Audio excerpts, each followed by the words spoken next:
আসসালামু আলাইকুম দর্শক, আওয়ামী লীগ তো নিষিদ্ধ হলো, তবে এই নিষিদ্ধ হওয়ার কারণে আওয়ামী লীগ যে খুব বেশি ক্ষতিগ্রস্ত হবে না সেই ধরনের কথা আগেই মন্তব্য করেছি। ধরে নিলাম যে আওয়ামী লীগ সত্যি সত্যি ক্ষতিগ্রস্ত হয়েছে, আর কখনো সোজা হয়ে দাঁড়াতে পারবে না। কিন্তু বিএনপির আসলে কি হবে? বিএনপিকে এখনো আশায় আছে যে নির্বাচন হবে, কখনো নরম সুরে কখনো গরম সুরে তারা যে দাবি জানিয়ে যাচ্ছে এবং তাদের সেই দাবি সরকার রাখবে, এটি মনে করার ন্যূনতম কোনো কারণ নেই। এবং যদি এই ধারা অব্যাহত থাকে, যে দৃষ্টান্ত আমাদের সামনে একের পর এক উপস্থাপিত হচ্ছে, যে এনসিপি জাতীয় নাগরিক পার্টি বা সাবেক ছাত্র সমন্বয়করা যে দাবি তুলছে, এক ধরনের উত্তেজনা সৃষ্টি করে, কোথাও কোথাও মবের সৃষ্টি করে সরকার সেগুলোই করছে, সেগুলোই মেনে নিচ্ছে। এবং এগুলো তো স্পষ্ট যে তাদের মধ্যে একটা পর্দার আড়ালে যেই সমঝোতাগুলো আছে, কিংবা তারা মিলেমিশেই সরকার চালাচ্ছে, সেই জায়গা থেকে একটা প্লট নির্মাণ করার মাধ্যমে, প্রতিটি প্লট নির্মাণ করার মাধ্যমে এক একটা দাবি মেনে নেওয়া হচ্ছে। যদিও আমরা দেখেছি যে এর আগে রাষ্ট্রপতিকে অপসারণের যে দাবি, সেখানে বিএনপির আপত্তি ছিল, নতুন করে সাংবিধানিক সংকটের সৃষ্টি হবে, সেটি হয়নি। তবে আমার মনে হয় এখন সেদিকেই যাচ্ছে, রাষ্ট্রপতির অপসারণের দাবি করবে। পরবর্তীতে হয়তো তাদের যে দাবি বিপ্লবী সরকার গঠন করা, সেটি তারা করতে পারে। এবং তার মধ্য দিয়ে তাদের যে সুপ্ত আকাঙ্ক্ষা, সুপ্ত ঠিক নয়, প্রকাশ্য আকাঙ্ক্ষা, যে এক্সিস্টিং সংবিধান ছুঁড়ে ফেলা, বিপ্লবী সরকার গঠন হলে সেই সংবিধানের আর অস্তিত্ব থাকবে না। এমন সব দিকেই সম্ভবত যাচ্ছে আপাত দৃষ্টিতে, যা কিছু হচ্ছে সেদিক থেকে বিবেচনা করলে। বাস্তবতা হচ্ছে টালমাটাল অবস্থার মধ্যে বাংলাদেশ। আন্তর্জাতিক যে রাজনীতি, আন্তর্জাতিক রাজনীতিকে কেন্দ্র করে যে ভূ রাজনীতির খেলা, সেই সব বিবেচনায় নিলে আমরা খুব সহজেই কোনো কিছু প্রেডিক্ট করতে পারি না। কখন কি হচ্ছে, কখন কোন দিকে নাটকীয় মোড় নিচ্ছে, ক্ষণে ক্ষণে হাওয়া বদল হচ্ছে, মানুষের হিসাব করাটা, সমীকরণ মেলানোটা খুব কষ্টসাধ্য হয়ে উঠেছে। আমরা আওয়ামী লীগ নিষিদ্ধের বেলা দেখলাম যে বিএনপির যে অস্পষ্টতা, তারা তাদের রাজনীতির জায়গায় হয়তো ঠিক ছিল যে সাপও মারবে লাঠিও ভাঙবে না। এদিকে তারা চাইছে না যে একটা বৃহৎ রাজনৈতিক দল হিসেবে আরেকটি বৃহৎ রাজনৈতিক দলকে একেবারে নিশ্চিহ্ন করে ফেলতে, নির্মূল করে ফেলতে তারা সাধারণ মানুষের কাছে গ্রহণযোগ্যতা চাইছিল, হয়তো বিষয়টা এরকম।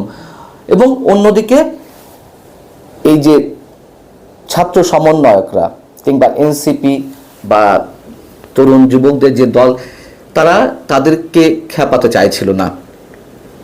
বিষয়টা হচ্ছে যে আমরা দেখলাম যে শুরু থেকে বলে আসা হচ্ছিল বিএনপির পক্ষ থেকে আওয়ামী লীগ নিষিদ্ধ বিষয়টি জনগণের উপর ছেড়ে দেওয়া। তো জনগণের উপর ছেড়ে দেওয়া, সেটি কিভাবে জনগণ নির্ধারণ করবে? তার ব্যারোমিটারটা কি, তাদের মানসিকতা পরিমাপের? হঠাৎ করে আমরা দেখলাম গত শনিবার, যখন একটা, সে যে কটি রাজনৈতিক সংগঠনই থাকুক না কেন, একটা উত্তাল পরিস্থিতি তো তৈরি করেছে সরকারকে চাপের মুখে ফেলতে, সেটি যদিও নাটকীয়তার মধ্যে বা একটা নাটক মঞ্চস্থ করার মধ্য দিয়ে। মির্জা ফখরুল ইসলাম আলমগীর শনিবারই একটি অনুষ্ঠানে বললেন, সমাবেশে, যে দেশে 18 কোটি মানুষ চায় না আর আওয়ামী লীগকে দেখতে। তার মানে কি? তারা আসলে কোন অবস্থানে ছিল? এইগুলো করে তারা যদি মনে করে যে সরকারকে খুশি রাখতে চায়, ওই যে বলছিলাম শুরু থেকে আমি বলে আসছি, কখনো নরম কখনো গরম কণ্ঠে, সেটি করে তারা নির্বাচন আদায় করতে পারবে, প্রশ্নই ওঠে না। স্পষ্ট ভাষায় বলতে চাই, আবারও বলতে চাই, মনে করিয়ে দিতে চাই যে -2 ফর্মুলা, 111-এর -2 ফর্মুলা ছিল দুই ব্যক্তিকে মাইনাস করা, শেখ হাসিনা এবং খালেদা জিয়াকে। এবং আমি শুরু থেকে বলে আসছি, যারা আমার কন্টেন্টগুলো নিয়মিত দেখেন, যে এই -2 ফর্মুলা হচ্ছে দুই দলকে মাইনাস করা, সেই দুই ব্যক্তিকে মাইনাস করার মধ্য দিয়ে আর সীমাবদ্ধ নেই। আওয়ামী লীগ নিশ্চিহ্ন করার পথে হাঁটছে সরকার, পাশাপাশি বিএনপিকেও মাইনাস করবে। এখন ধরে নিলাম যে একটা নির্বাচন হলো, সেই নির্বাচনটি সুষ্ঠু হবে কোনোভাবেই আমরা আশা করতে পারি, এবং সেই নির্বাচনে বিএনপি ক্ষমতায় আসবে। যা কিছু দেখা যাচ্ছে, এই রাজনীতি বাংলাদেশের মধ্য থেকে আর নিয়ন্ত্রিত হচ্ছে না, এটি অবশ্যই রিমোট কন্ট্রোলের মাধ্যমে নিয়ন্ত্রিত হচ্ছে। নিঃসন্দেহে আমরা এই কথা বলতে পারি, একটা বৃহত্ত শক্তি বাংলাদেশের সব কিছুকে এখন নিয়ন্ত্রণ করছে। আমরা যদি সেনাপ্রধানের কথায় আসি, সেনাপ্রধানের কি পরাজয় ঘটল? গত 25 ফেব্রুয়ারি তিনি যে বক্তব্যটি দিয়েছিলেন, সারা বাংলাদেশের মানুষের মনে রেখাপাতের সৃষ্টি করেছিল। তিনি বলেছিলেন যে তার জীবনের অন্য কোনো টার্গেট নেই, ইচ্ছে নেই, একটা অবাধ সুষ্ঠু নির্বাচনের মাধ্যমে বাংলাদেশকে একটি সুষ্ঠু গণতান্ত্রিক প্রক্রিয়া উত্তরণের মাধ্যমে তিনি বিদায় নিতে চান, এবং সেই নির্বাচন অবশ্যই ফ্রি, ফেয়ার এবং ইনক্লুসিভ হবে। সেই ইনক্লুসিভ নির্বাচন বলতে অবশ্যই তার মধ্যে আওয়ামী লীগের কথা ছিল, আমরা এটা ধরে নিতে পারি। এবং তিনি তো পরবর্তীতে এই যে সার্জিস আলম কিংবা হাসনাত আবদুল্লাহ, তাদের কাছে তিনি তার অভিমত ব্যক্ত করেছিলেন যদি রিফাইন্ড আওয়ামী লীগ হয়ে আসে। আমি এটা পার্সোনাল তার মন্তব্য, এটা আমি কখনোই ধরতে চাই না। এটি দেশের প্রয়োজনেই একটি সুষ্ঠু রাজনৈতিক প্রক্রিয়ার মধ্য দিয়ে এগুলোর জন্য তিনি এই মন্তব্যটি করেছিলেন। কিন্তু আমরা দেখতে পেলাম যদি আওয়ামী লীগ নিষিদ্ধ থাকেই বা চূড়ান্তভাবে আদালতের মাধ্যমে নিষিদ্ধ করা হয়, তাহলে সেনাপ্রধানের সেই ইচ্ছের প্রতিফলন আর দেখা যাবে না।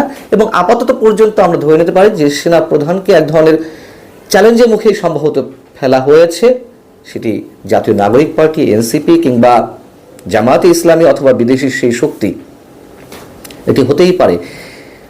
আমি শুরুতেই বলছিলাম যে কোনো কিছু খুব সহজে প্রেডিক্ট করা যাচ্ছে না। এখন যেভাবে বাংলাদেশের রাজনৈতিক যে টালমাটাল অবস্থা, তাতে করে আমরা নিশ্চিত করে কিছু বলতে পারছি না। তবে এটাও সত্য, মানুষ এখনো পর্যন্ত সেনাবাহিনীর দিকে তাকিয়ে আছে। কেন আমি কথা সেনাবাহিনী তুলছি? আবারও সেই পুরনো কথা বলতে হয়। 5 আগস্ট অবশ্যই সেনাবাহিনী একটা বড় রোল প্লে করেছিল।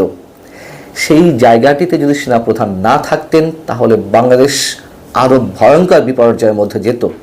যেহেতু তিনি মানুষকে আস্থা রাখতে বলেছিলেন তার উপরে, সেই জায়গা থেকে মানুষ এখনো সেনাবাহিনীর দিকে তাকিয়ে আছে। তারা বা সেনাপ্রধান কতটুকু সফল হবেন কি হবেন না আমরা সেটা জানি না, তবে মানুষ তাকিয়ে আছেন, এটি বাস্তবতা। এবং যে বিদেশি শক্তির কথা বলছিলাম, নির্বাচন হবে কি হবে না, অনেকেরই আশঙ্কা যে বাংলাদেশ আফগানিস্তান হতে যাচ্ছে কিনা। এবং এর পেছনে যে বৃহত্তর শক্তি, আমরা যেটিকে এখন মোটামুটি দৃশ্যমান দেখছি, যুক্তরাষ্ট্রের খেলা মিয়ানমারকে কেন্দ্র করে।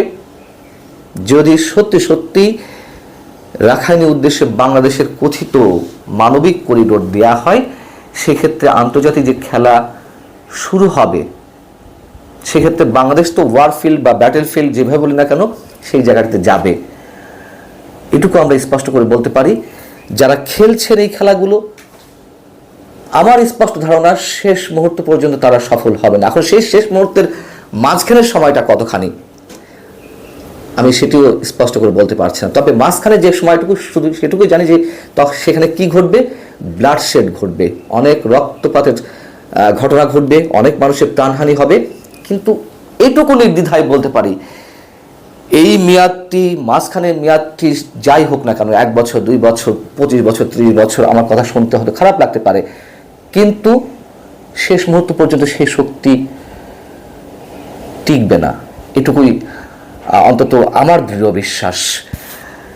খেলার বাকি আছে অনেক, তবে সেই খেলাগুলো নিশ্চয়ই আমাদের জন্য ন্যূনতম সুখকর কিছু নয়। আল্লাহ হাফেজ, ভালো থাকুন সবাই।